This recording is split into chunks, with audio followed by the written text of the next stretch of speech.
Comme aime à le souligner le président de la République du Cameroun, Paul Biya, depuis les premières heures du septennat des Grandes Espérances le 6 novembre 2025,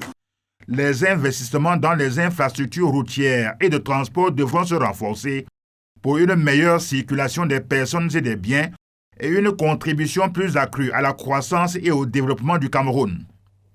Malheureusement, ce chantier est vaste et les ressources de l'État bien limitées. Pourtant, l'urgence est signalée pour le Cameroun de réduire les coûts d'exploitation des transporteurs, de raccourcir le temps de parcours sur les grands couloirs terrestres, dont celui du corridor Douala-Bangui, long de 800 km sur le territoire camerounais et stratégique pour les échanges entre le Cameroun et la République centrafricaine, et même pour la sous-région CEMAC. À ce titre, 890 milliards de francs CFA, c'est l'enveloppe que le gouvernement camerounais se doit de mobiliser auprès de ses partenaires financiers pour atteindre ses objectifs et soutenir l'activité économique au port de Douala-Bonabéry et au port en eau profonde de Kribi au Cameroun, porte d'entrée et de sortie principale des marchandises de la RCA et du Tchad. Dans le détail, remettre le corridor Douala-Bangui au bon niveau de fonctionnement demande des investissements estimés à 425 milliards de francs CFA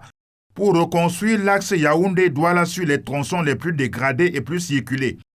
construire un deuxième pont sur le fleuve Djibamba, réhabiliter la section Yaoundé-Ayos-Bonis-Bertois-Garoua-Boulaye et conduire les opérations d'entretien et de contrôle de la charge à l'essieu des camions pour lutter contre la dégradation de la chaussée. Ensuite, il faudra améliorer l'organisation logistique du corridor Douala-Bangui en finançant les actions de facilitation du commerce, de baisse des coûts de transport et de fluidification de passages frontaliers. À partir de 2026, en effet, cette phase devra renforcer le cadre institutionnel et préparer une participation accrue du secteur privé, pour un coût total estimé à 300 milliards de francs CFA. Enfin, à partir de 2031, il est attendu que le gouvernement camerounais mobilise 164 milliards de francs CFA pour soutenir les chaînes de valeur agricoles et logistiques, favoriser l'émergence des pôles logistiques et attirer davantage d'investissements privés dans l'agroalimentaire et élargir l'accès aux services de base pour les réfugiés au Cameroun.